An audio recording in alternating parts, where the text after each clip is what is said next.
Hi everybody. You gotta excuse me. Having a bad hair day.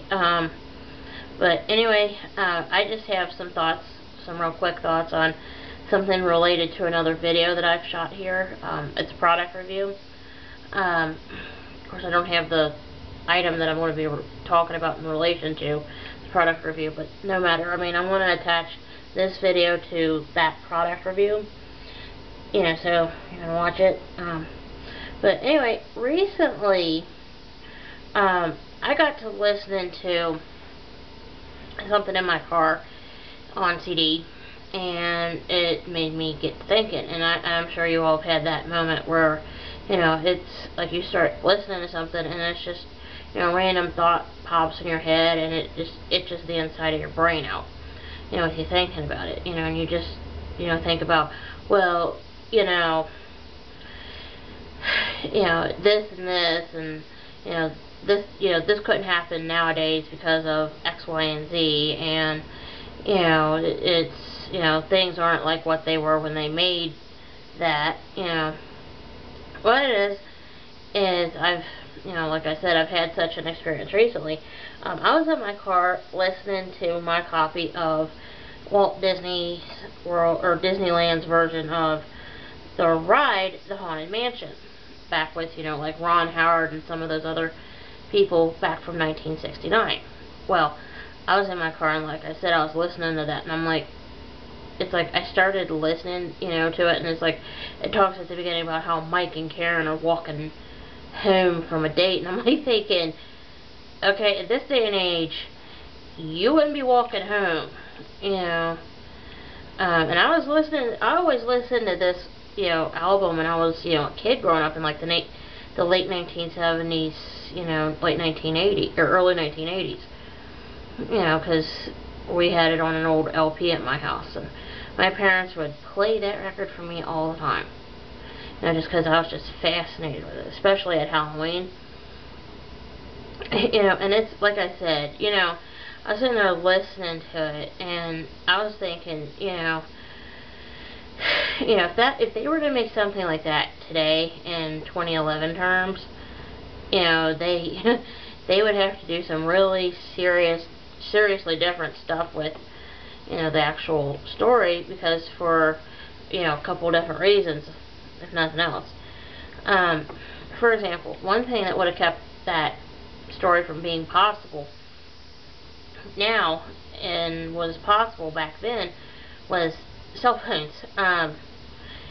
People didn't actually have cell phones until, like the mid to late 1990s, and then, they've taken off in the last decade or so. Of course, there's also, back in the 1980s and early to mid 1990s, right before cell phones became popular, is pagers. Pagers, of course, would have had people looking for payphones, at like a gas station, or like, find a home that, had a working telephone that they could, pick up and call somebody and say, hey, can you come get me? My car broke down. And speaking of cars, that's the second thing that would have made, the Haunted Mansion's beginning less likely to happen. And, and if you think about it, in this day and age, most people don't do a whole lot of walking anymore. And, and I'm talking like, how can I explain this? Like, if, like, say, I live here where I live in Cold Spring, and, like, I needed to go, I don't know, to, like, the Lowe's in Highland Heights, where the old Kmart used to be there, like, years ago, before they tore it down and built the Lowe's there. Well, say I needed to go to Lowe's. Well, I wouldn't walk there nowadays. I mean, I would get in my car and drive over there. I mean, I've done it on many occasions, Matter of fact, I did that this past winter when I went to buy me some ice melt from Lowe's, because our sidewalk was slicker than a greased pig. We needed to melt that stuff. I mean, and, our people had forgotten to salt the sidewalk. But yeah, I mean, most people, nowadays don't walk big long distances, like over to the next town to get something. I mean, at least not around here anyway. I mean, they might in like some other part of Kentucky or something, but not here that I'm aware of. In addition, most vehicles made, I'd say in the last decade, give or take, have what's called OnStar on them. You know, and it makes it possible for people to get help if their vehicles break down. For example, my mom's car's got OnStar on it, and I'll tell you what, it has helped my mom out a lot. I mean, she has gotten lost, and she's pressed that button and said, "Can you help me find what I'm looking for?" And, Mom has told the OnStar person what she's looking for, and the OnStar person can see Mom's location because it's a satellite controlled thing, and they can find the person, what the person's looking for on the map, and say, okay, you need to go so far here, and go like 2 miles here and turn right at that next road, and the road's name is whatever, and it's like they'll get them there. I actually, and I've had this at one of my jobs at the hotel, one of the hotels I've worked at. I actually talked to somebody from our OnStar. They called the hotel I was working at and goes, "I have a lost person who's called OnStar, and we can't find you on this map." And I've said to them, "Okay, well, where's the person?" And they said, "Let me ask them." They put me on hold, went and got the person, and they said, "Okay, they're over at Joe's Crash Shack," which was like, literally like, like the next building over from where I was. And I said, "Okay." I said, "Here's the thing." I go, "Tell them," and I described like what the person should be saying. I go, "Tell them if they go, to like this spot, like this road," and I gave them the street's name. I said, "You tell them to go find this street," which I go, they turn around, I go, and they're like facing westbound. I go, like they should see, and like I described to them what the person should see around them. Like, go on the left, they should see like an Elks Club, and I go, on the right, Joe should be on the right. I go, and then they should, see like a red light right there. I go, if they pull onto that street, I go, and go straight, like I go, away from the red light, I go, towards, and I told them the restaurant that was between us and the river. I said, they should see the hotel. I go, we're right there. I go, they're close. I go, they're amazingly close to us. I said, so, I go, they just, get them, turn around, and they're like, okay, whatever. But yeah, I mean, the OnStar really comes in handy. I go, I've actually seen where, and they've had, OnStar's had commercials like this, where it's like, the couple gets into a car accident, and OnStar calls them and says, we've received notification that you've been in a car accident. Are you guys okay? And the person stayed and talked with them until they called, fire truck, ambulance, called help.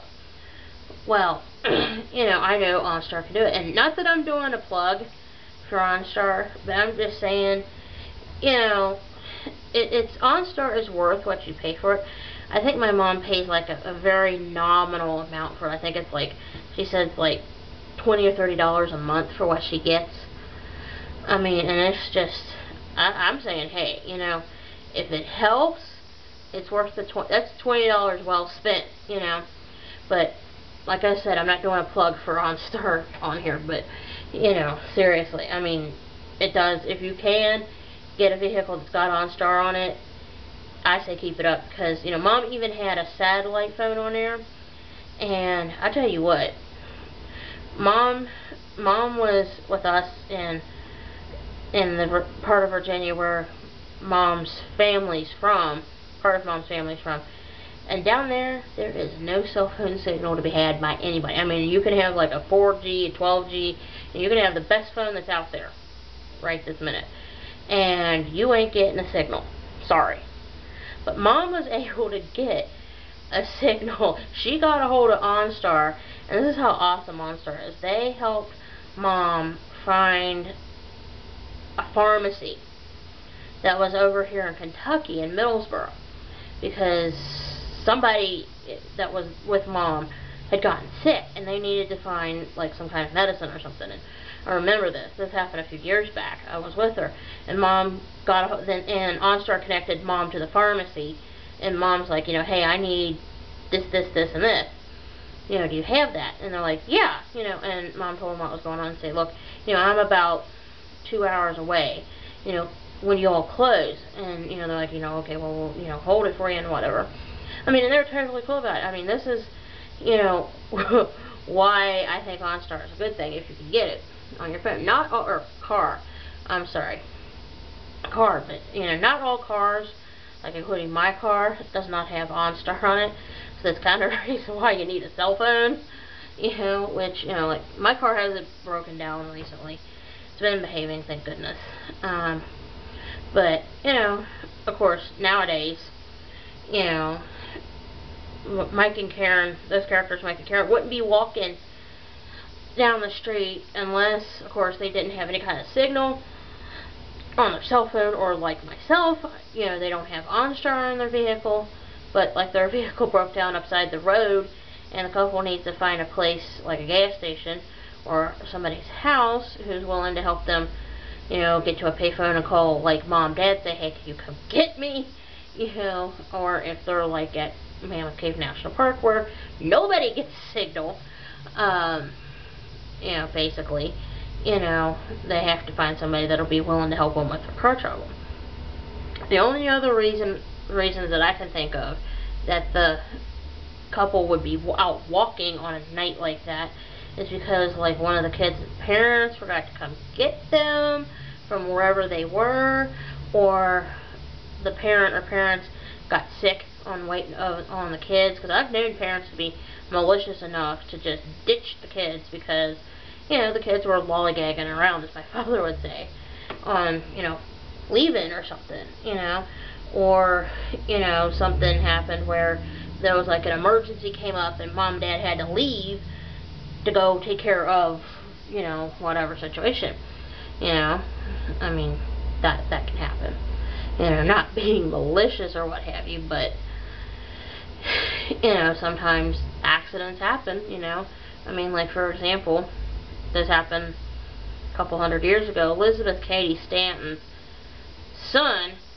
one of them, fell off the roof, broke every bone in his body, and she was out hanging out with Susan B. Anthony, and I'm not making this up, the guy lived, okay? The guy lived, and when Elizabeth Cady Stanton found out that her idiot son had fallen off the roof being stupid, she said, I'm not going home to deal with him. That's his problem, you know, he was tired for being on the roof, basically is what she said. I'm not making this up, she actually said that. And just for Richard, she was a Republican. So was Susan B. Anthony, just for the record, you know, with that aside. Of course, you know, as I forgot to mention earlier, you know, most teens nowadays, you know, either drive themselves everywhere or have somebody like an older sibling or their parents or their friends' parents or the girls' parents or the boys' parents drive the teens wherever, you know, they want to go. And on top of it, teens typically nowadays have cell phones to keep in contact with their friends and families in the event of emergencies by like text messages or phone calls. I mean, and I know nowadays parents have the ability to put like a tracker on the cell phone to where they know where that kid is at all times, and they also know what the kid's doing with the phone and everything. And I've seen it on like TV, you know, like on Dateline or something, you know, like on the news where they're talking about it, or ads for like T-Mobile or something where like they can, you know, give them more minutes or take minutes away or, you know, whatever. I mean, they can do that. Yeah, and of course, you know, teens can, you know, still catch the bus somewhere if there's, of course, a bus route that can take them where they want to go. And assuming the bus is still running. I mean, and that'd be the only other reason that, like, Mike and Karen would be walking is because they, missed the last bus because something was going on, and, you know, or the movie let out later than the movie did, or, you know, the movie let out later than the last bus route, so they got stuck and didn't have a cell phone or money to call mom and dad with from a payphone. Of course, there's not very many payphones out in this day and age now either, because of cell phones, because it's, I forget where I've either read it or heard it, but there's a lot of, you know, the telephone companies nowadays don't bother to keep up the payphones now because everybody and their sister just about has cell phones. I mean, not very many people do not have cell phones. I mean, I'd say a good 99% of people in America have cell phones, you know, that are, you know, out and mobile still. You know, but, you know, I mean, back when this album for the Haunted Mansion was released in 1969, and I know it was 1969 because I looked on the packaging. It says 1969 right on the thing. I looked. I was like, yeah, this had to have been released in like the 70s or something. And yeah, no, 1969. I mean, seriously. But back then, you know, of course, in 1969, you know, they either walked where they needed to go. I mean, it didn't matter how long the distance was, or, you know, they rode bikes somewhere, or they were stuck wherever they were, because in certain instances, some parents, not all parents, were just not willing to chauffeur the older kids around while they were on a date. Back in the 1960s, they were like, well, you need to figure out how you're going to get there and how you're going to get back. You know, like, they weren't going to drive them there and drive them back. You know, or they had to, you know, do chores and, you know, get permission from mom and dad to borrow the vehicle. You know, assuming that mom and dad didn't need the vehicle for something else. You know, like running errands or taking, you know, younger brother or sister to, like, say, you know, soccer practice or something.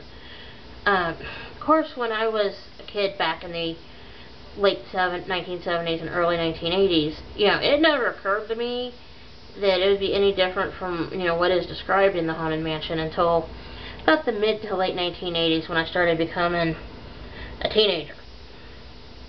You know, because see, you know, I always walked or rode my bike wherever I wanted to go.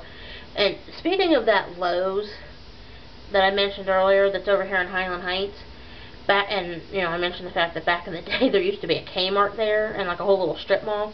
There was a Kmart, a Kroger's, a Steinberg's, which of course is now out of business. There was a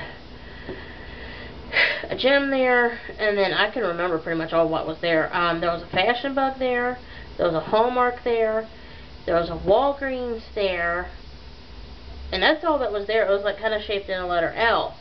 And then there was a Pizza Hut and a Wendy's. The Wendy's, of course, is now gone, and everything that was there, the Kroger's, the Kmart, the Hallmark, the Steinberg's, Fashion Bug, all of them are, you know, long gone out of that area, and there's Lowe's there instead.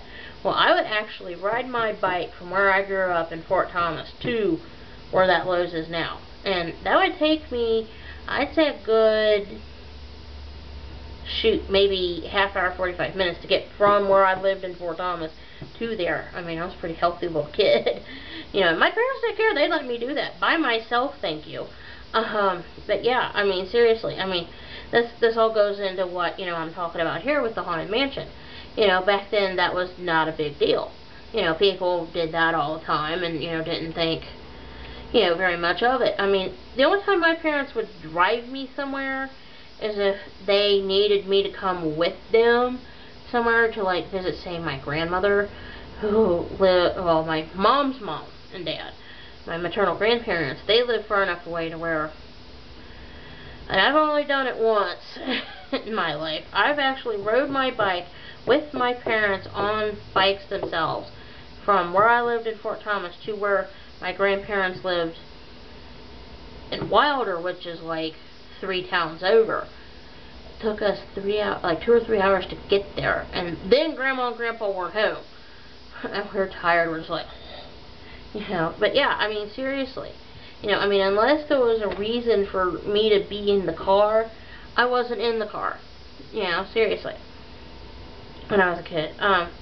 But yeah, anyway, as I was mentioning before with the whole cell phone pager thing with people since the mid-1980s and through now, from the 1960s, you know, the difference between like the 1980s and the 1960s, well, the mid-1980s through now and the 1960s is, you know, like for example, my mother-in-law, Tony's mama, sent me an email a while back, and it talked about, you know, like the differences between like now in like the 21st century and like from like the 1980s till now, and like back in like, you know, like the 1970s and earlier, you know, people basically only had like landlines in their homes, and maybe an answering machine if you're lucky, and if they could afford it, and nothing else, you know, as far as like technology went. I remember reading in that same email that if you called somebody up on home phone back then and the person wasn't home, that was your tough luck. You know, you couldn't then just try calling the person's cell phone or paging them on a pager to get in contact with them. Of course, you also didn't have email or the internet back then, so you couldn't, you know, haul off and run in the other room and email them, you know, or get on the internet and, you know, send them a text through your email to their cell phone, which is what I can do now with like my mom or Tony or somebody. And considering that computers basically took up one whole room of someplace, you know, and they're not like today, you know, small, compact, and you can basically get some of them on your cell phone, you know, so you couldn't just run off and email somebody back then either.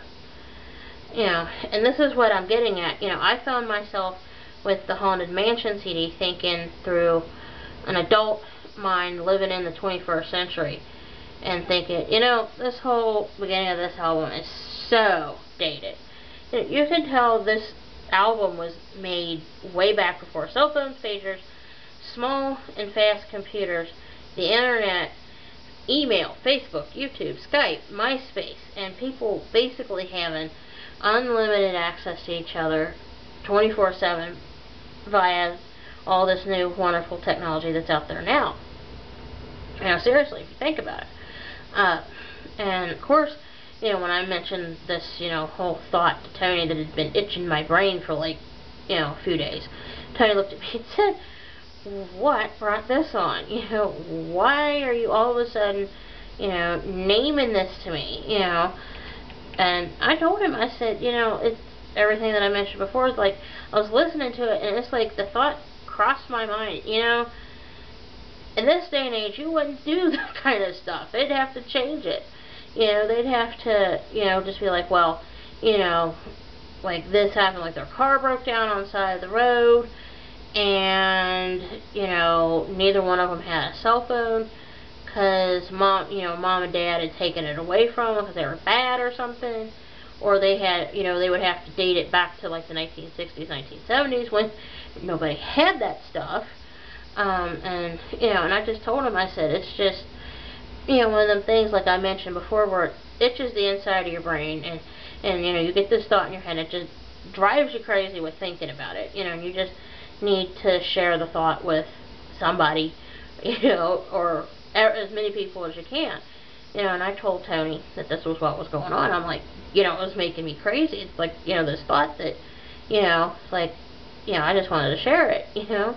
But yeah, I mean, and it's like if you listen to it, you know, and it just, you know, it's like one of those things where it's like, you know, you're not thinking about anything, and boom, you know, you just have this thought where you're all of a sudden going, you know, there is no way on this earth that could possibly happen in this day and age.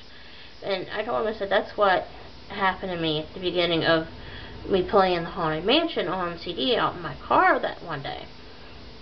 And I told Tony, you know, that you can also tell Ron Howard, who plays the character Mike on the album, is a whole lot younger in this album when you play it, because he still sounds like Opie.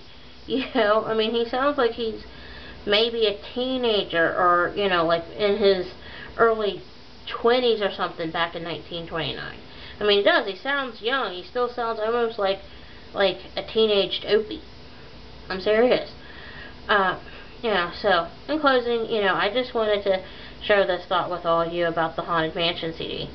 Also wanted to, you know, mention here that, you know, before I go and, you know, post this video here, that speaking of the Haunted Mansion, and I've mentioned this on my movie channel, Del Toro, it's Guillermo del Toro. It's not Benicio, it's the other Del Toro, it's his brother or something. Is supposed to do a remake of the Haunted Mansion. It was released last year. I about died when I found out about it. And I've mentioned this in a video on my movie channel. You know, Del Toro's supposed to be remaking that movie of the Haunted Mansion. Like I said in that movie review, I hope that he does a really good job on the movie, and it's supposed to be out sometime next year in 2012. But, you know, I hope that he's still working on it and everything's going okay with that. But anyway, I just wanted to share my thoughts on the Haunted Mansion with you guys today. And I hope you have a great afternoon. Bye.